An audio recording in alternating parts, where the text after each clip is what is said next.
Hello friends, welcome to Ravi's trading desk. आज हम बात करेंगे निफ्टी के मूवमेंट की और कुछ स्टॉक्स जो मैंने कुछ दिन पहले आपको रेकमेंड किए थे on a basis of weekly time frame price analysis. और एक स्टॉक मैंने ऐड किया है जो मैं अपने वॉच लिस्ट में मैं उसे फॉलो कर रहा था लेकिन मैंने शेयर नहीं किया था और वो मुझे अभी स्ट्रॉन्ग लग रहा है। तो सबसे पहले निफ्टी 50 इंडेक्स से स्टार्ट करते हैं। तो वीकली टाइम फ्रेम पे अगर आप देखें तो निफ्टी ने यहाँ पर इस पर्टिकुलर एरिया में एक अच्छा ब्रेकआउट दिया था with a very good gap up. और उसके बाद अगर आप देखें इसने अपवर्ड मोमेंटम के थ्रू यहाँ पर एक स्ट्रेट अपवर्ड मोमेंटम में ये इंडेक्स मूव कर रहा है। तो यहाँ पर मैंने एक सपोर्ट लाइन ड्रॉ की है जहाँ पर इसने ब्रेकआउट किया, उसके बाद यहाँ पर इसने मल्टीपल वीक्स सपोर्ट लेके रिजेक्शन लिया। तो यहाँ पर आप देख सकते हैं कि एक दो तीन बार यहाँ पर वो ऑलमोस्ट सपोर्ट लाइन के पास आकर निफ्टी ने जो है एक स्ट्रॉन्ग अपमूव दिया था। यहाँ पर भी एक दो तीन और चार यहाँ पर इनिशियल 2-3 बार वीक्स के लिए इसने जो एक स्ट्रॉन्ग रिजेक्शन दिया था। फिर 2 वीक जो इसने सपोर्ट जरूर लिया लेकिन थोड़ा वीक रहा है इन 2 वीक्स में। अब अगर आप देखें तो यहाँ पर भी जो है निफ्टी इंडेक्स जो है वीक है। अब तो अगर निफ्टी फ्राइडे इस पर्टिकुलर सपोर्ट लाइन के ऊपर क्लोज करता है तो वापस से ये एक अच्छे अपमूव के लिए तैयार हो जाएगा। अगर हम इसे डेली टाइम फ्रेम पे एनालाइज करें तो let us check daily time frame. उसी ट्रेंड लाइन को अगर आप देखिए तो यहाँ पर भी इसने मल्टीपल सपोर्ट्स लिए हैं जो मैंने वीकली टाइम फ्रेम पे इसे ड्रॉ किया था। अब यहाँ पर जो है थोड़ा हमें प्राइस एनालिसिस फिर से डिटेल में करना होगा बेस्ड अपॉन प्राइस एक्शन। तो अगर आप डेली टाइम फ्रेम पे देखें तो सपोर्ट यहाँ पर इस पर्टिकुलर टाइम फ्रेम पे यहाँ पर इसने सपोर्ट नहीं लिया है और इसने लिया है सपोर्ट 50 मूविंग एवरेज का, 50 एक्सपोनेंशियल मूविंग एवरेज का। अब यहाँ पे ये इंडेक्स अगर हम सिंपल वे में इसे एनालाइज करें तो मैंने दो यहाँ पर प्लॉट किए हुए हैं। ये है अपना 200 डे EMA और ये येलो जो लाइन जा रही है that is your 50 EMA।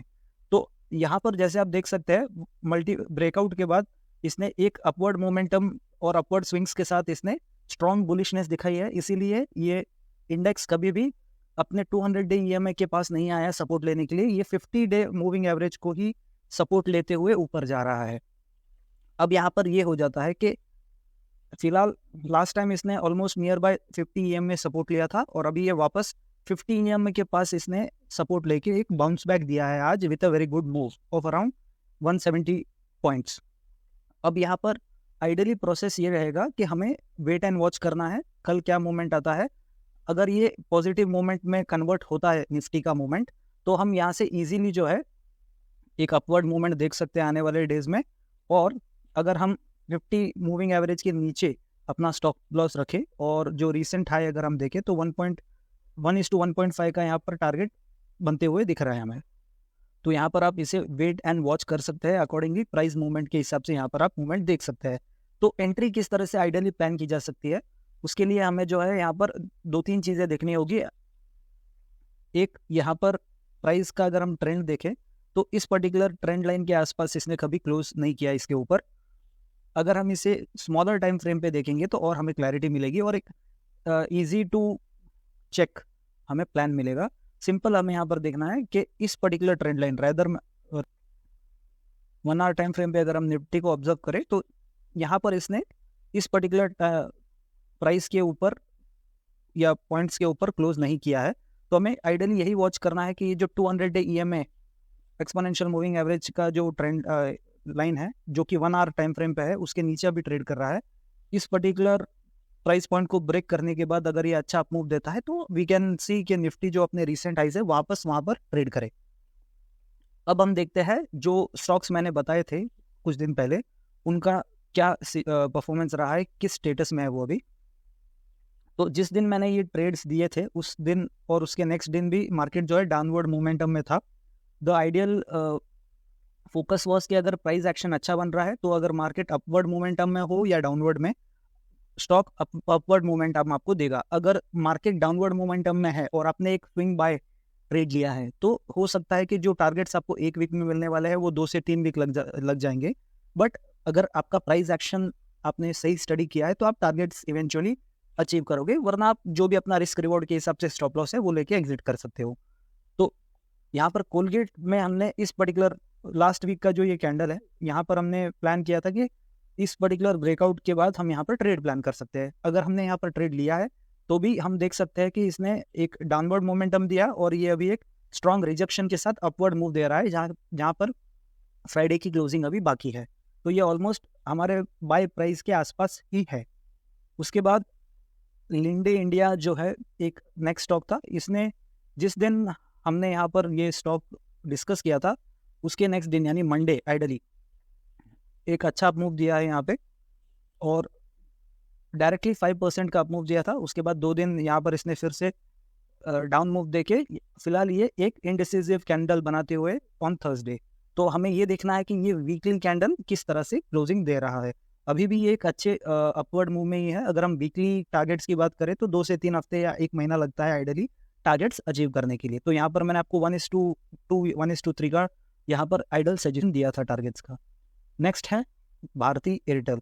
Bharti Airtel भी एक सिमिलर प्राइस पैटर्न बनाते हुए एज लिंडे इंडिया, यहाँ पर भी इसने पहले अप मूव दिया और उसके बाद रिजेक्शन लेके वापस से अपने बाय प्राइस के आसपास ये चल रहा है। नेक्स्ट है ब्रिटानिया। ब्रिटानिया अगर हम देखें तो यहाँ पर ये वीकली टाइम फ्रेम पे 50 EMA के आसपास सपोर्ट लेते हुए आया है और वहीं पे अभी भी सपोर्ट ले रहा है, even though there is a big red candle. अगर हम डेली टाइम फ्रेम पे इसे देखें तो हमें और थोड़ी क्लैरिटी मिलती है। डेली टाइम फ्रेम पे ये स्टॉक जो है 200 EMA के पास अभी भी सपोर्ट ले रहा है।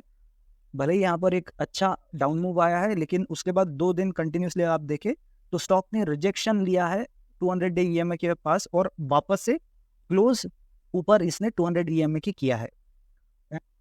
VRL logistics. VRL लॉजिस्टिक्स को मैं पर्सनली फॉलो करता हूँ। ये एक स्टॉक है जो मैंने बहुत बार ट्रेड किया हुआ है।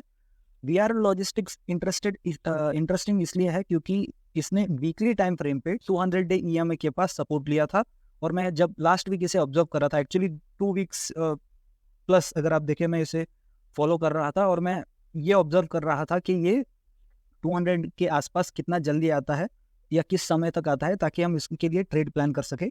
तो अब ये 200 डे EMA के पास इसने लास्ट वीक सपोर्ट लिया और इस वीक इसने कंफर्मेशन दिया कि ये अप मूव के लिए तैयार है। आइडली यहाँ पर एक अच्छा रिस्क रिवॉर्ड रेशियो के साथ ट्रेड हमें मिल सकता है। वीकली कैंडल पे अगर हम ट्रेड लेते हैं तो 200 डे EMA के नीचे हम इसका स्टॉप लॉस रखेंगे और अगर ये अपने रीसेंट हाईस को टच भी करता है तो हम देख लेते हैं क्या प्राइस यहाँ पर बन के आती है, क्या रिस्क रिवॉर्ड बन के आता है रादर देन प्राइस। तो 1:3 का इजी आप यहाँ पर रिस्क रिवॉर्ड के साथ यहाँ पर ट्रेड प्लान कर सकते हो। तो so that's it from my end guys. अगर आपको लगता है कि इसी तरह से हम प्राइजेस डिस्कस करें, स्टॉक्स डिस्कस करें, इंडेक्स डिस्कस करें तो please like, share and subscribe to my channel. Thank you, have a great day.